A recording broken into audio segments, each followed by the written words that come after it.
what it takes to come alive. It's the way I'm feeling, I just can't deny. No, I've gotta let it go. 'Cause we found love in a hopeless place. We found love in a hopeless place. We found love in a hopeless place. We found love in a hopeless place.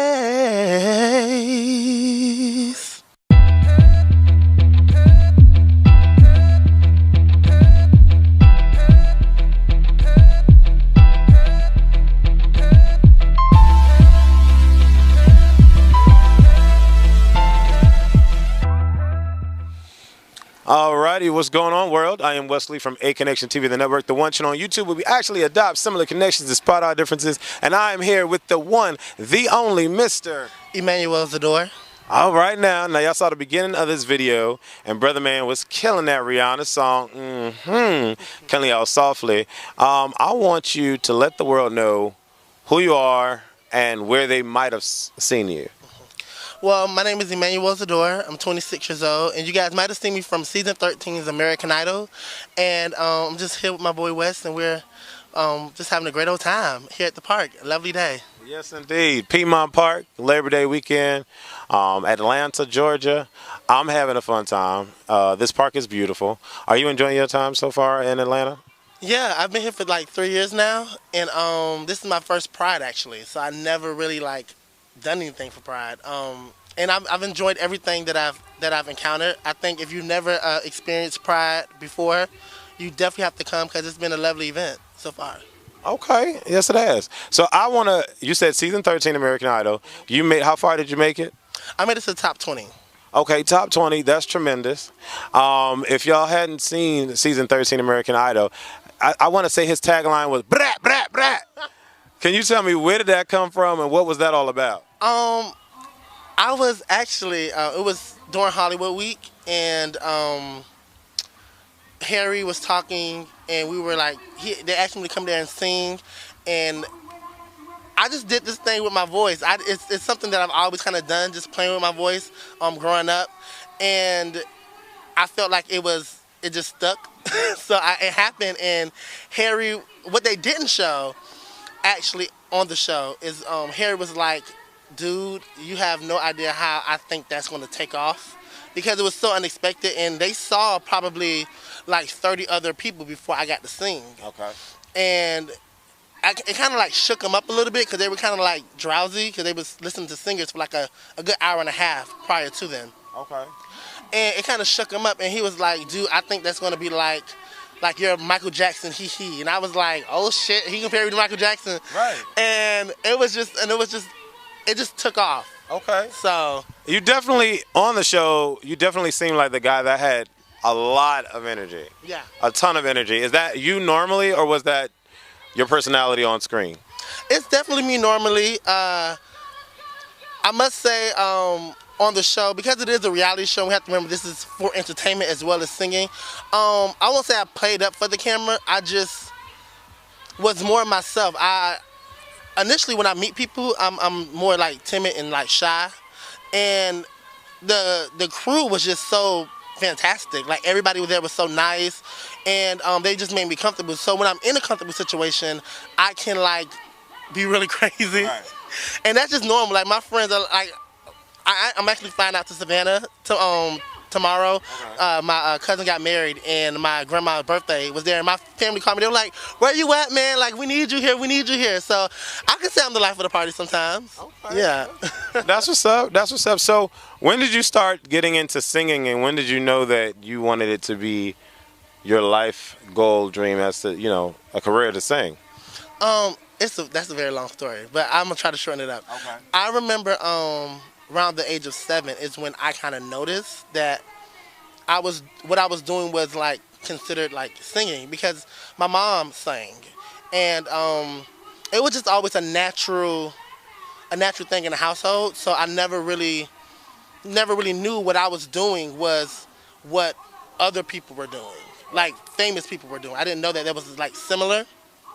And my mom was like, "No, you've been singing since like 4." And I've always realized that at like 7, she was actually the first person I ever sung for. Okay. And I actually sung a Brandy song. I don't remember indeed. Yes. I don't remember the song. Shout out to Brandy. What's going on, sis? You need to hurry up and come out with your album. Give your brother a call. Chill. I don't remember actually what song it was. I know the video. Isn't there a video with Brandy and she was like in like black and leather and it was her and another guy dancing and they were like in the street. Yes. It was that song. I don't remember the name of that song. All the stars are gonna kill me because I can't remember the name of that song, but I know what you're talking about. And I remember singing that for her and she was just like, wow. And I've been singing as far as I can remember. And I've always wanted to, like, when the show came out, I was like, oh my God, I have to be a part of this. Okay. So So why American Idol? Why not America's Got Talent or The Voice? Why American Idol? Well, when the show came out, I was like 12 years old, and I actually remember seeing the commercial, and Simon, they had like quick like edits of Simon like chumping like a whole lot of people off, and one tagline was like, "This is not a magic wand. This is a pen. This is a pen. This is not a magic wand. I can't make you a singer." And I remember them talking about, boom, American Idol, search for the next superstar. And I was probably like 12 or 13, so I was like, oh my God, they're looking for me. I was like, they're looking for me. And I remember watching the show, the first episode, and going, okay, I love this show. And then when Kelly Clarkson won, because her and Tamara Gray was one of my faves. And I remember me just like, oh my God, like I have to be on the show one day. I felt like an immediate connection to it that I couldn't even explain, that I can barely explain now. It was just like, it was destined, I guess, because it actually ended up happening, you know? Right. So did you get along with all of the contestants? Because usually, y'all saw that look on the face, right? Usually when you see all of the American Idol contestants, it seems like they're a happy family. Like all the girls get along with the girls, the guys get along with the guys, and they all gel. Did you gel with everyone, or you don't even have to mention if you did not, like if you didn't, you didn't, but you don't have to mention their name. But how was it working with the others? I think collectively, this smile gonna make it sound like I'm lying, but I'm not. I think collectively we all got along. I think I definitely had some relationships that actually that I still have, I'm still in contact with now. There are some relationships that I had on the show that has fizzled out. One quick story about a particular contestant. I really didn't know what this person's problem was with me, but they was not here for me. And to this day, I have really no reason why. This person used to take a lot of pictures a lot. I think he was capturing the moment, because I know that he was from a small town. Okay. And he sent out the email of all the pictures, and the only pictures that he had of me was like me standing behind somebody, or me like just doing, like I was always behind. There was never a picture of me and like somebody, and if there was probably like one out of like the 600 pictures that he took, and it was a little shady. I'm the type of person, like, I try to get along with someone, but if you're not here for me, I'm not gonna be here for you. So let me ask you, did you keep it cute? There was no, I'ma whoop your ass. What you talking all this? There was none of that. Did you keep it cute? I kept it as cute as I could possibly could. Now. I definitely didn't want I definitely didn't want there to be like any type of physical contact with anyone, because we could have got kicked off the show for that. Right. But I definitely threw some shade that was necessary. There's just certain people who just, as a singer, singers usually have what I call the singer's ego. It's a natural thing for singers, especially when they're very talented. And I think there was a lot of that throughout the show. And there was a lot of people who just felt like they deserved a spot. They didn't feel like they needed to earn a spot. And that bothered me a lot, because growing up, I was, a lot of people didn't really like me. And they really, in order to make me feel bad, they would attack my singing, because at school I did sing at a lot of places. And I think because I was always attacked for my voice, I never really developed the singer's ego like that.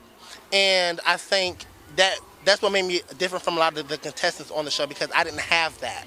Okay. If that makes sense, you know what I'm saying? Yeah. So, I hear you. I hear you. There were some emotional moments that you had on the show. Are you? So it's not a hard thing for you to express yourself emotionally. no, I think it's a great. I cried a lot.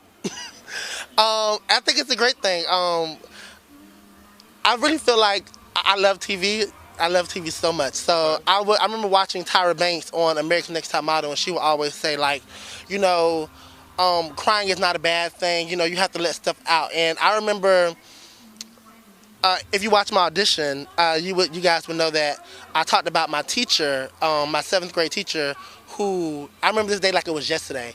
I was in his class, and he had like a Entertainment Weekly magazine of Simon, Paula, and Randy, and I was like, "Oh, you watched that show?" Mind you, he was never really here for me. Like, I don't know why, but he was never really here for me. And I said, "Oh my God, I watched that show. I like that show so much." And he said, I was like, "One day I'm gonna be on that show." And he was like, "Oh, you'll never be on that show because you can't sing." And it was just like, bitch, like that dagger that goes through a person's heart. That was that moment for me, and I was like, oh my God. So when I told them that, and I finally made it to Jennifer, Harry, and Keith, it all became full circle. And I knew I was going to tell them that story of me walking in, but I didn't think that, because initially when I walked in, I thought I was going to get a no from Harry. I thought I was going to have Keith on the fence. I thought he was going to probably eventually say. I thought I was going to have to persuade him to say yes, and I knew I was going to get a yes from Jennifer because she's a very sweet woman. Okay. And when I got all 3 yeses from them, it kind of like validated to myself, because up until that moment I had a lot of insecurities about my voice. So when that moment happened, it was like validation. Gotcha. So that's why I cried so much, and I don't regret crying. I definitely think that it was very necessary, because it was a real moment. Okay. So we're gonna fast forward to the present. Yesterday we did a YouTube event where this brother man performed. Y'all are gonna see that video because I'm gonna upload that video. I'm gonna probably have it splash around here a little bit. But he did a cappella, a gospel song, one of my favorite songs, "His Eye on the Sparrow," and I've watched this season and I knew that he could sing already, but it's nothing like live and hearing someone, and no beats, no instruments, no auto-tunes, just vocal ability. And I was just like going off. You'll probably see me on the video going like this, waving the hand down, because he really killed it. And I had a tremendous time at the event. It was pure energy, and it was a very humbling experience. So what are you doing now with your voice? Have you done like many performances, or? No, I actually just got back into it. This is the first thing that I've booked in a year. So if anybody want to book me, you know, your kid is ready. Okay. I took a break because, honestly, how I process things when I got cut from American Idol, a lot of people, when you read the comments, I had a guy pretty much try to attack me under one of the videos, and he was just like, after something that I said, and it was very like, very small, very small, and it was really nothing. But I think people had an issue with me, you know, being so openly gay. Not that I was gay, but the fact that I was gay and I didn't give 2 fucks about it. Right. And I think that rubbed a lot of people the wrong way, because they expect, or they want gay guys to be more masculine, and I really wasn't giving that. I was just giving me. And wherever I fall is kind of wherever I fall. And so a lot of people really wasn't here for me for that, and they would, you know, they would say a lot of things. And this one guy, he tweeted me. He was like, "Oh, hashtag get rid of Emmanuel, hashtag bring Jillian Jensen back." That was another kid. Mind you, she sung on Girls Night and I sung on Guys Night, and that had really nothing to do with me watching. Right. So it was. I think a lot of people really had an issue with that. So I say all that to say this: that when I came back home and I didn't make it, I kind of was like, it started hitting me slowly, because it was a dream of mine since I was 12, and I got on the show at 23. So, I started auditioning for the show at 23. So that's like what, like 11 years. Yeah. And I having that dream kind of being ripped away. Gotcha.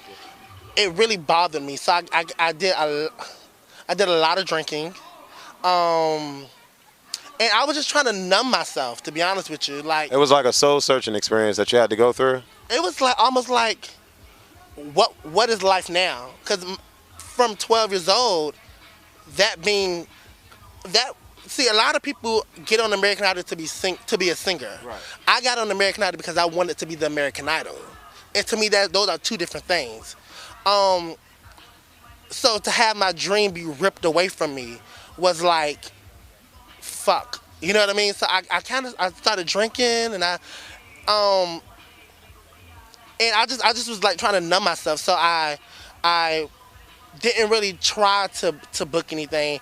I really didn't. I didn't have the fight anymore. So will you say that that part of you is done? Oh, yeah. This is a Yeah. new you. Yeah. You're energetic. You're ready to go. You're ready to start singing. You're ready to bring your voice I out am. there again. I am. I'm so ready. I mean, because I think you have, and I'm not even gonna say. I know, we all know you have a tremendous voice. So Thank you. I just want to say, never let, because I've been doing YouTube for, going on 8 years. I'm one of the original black tubers, if you will, especially original black gay tubers.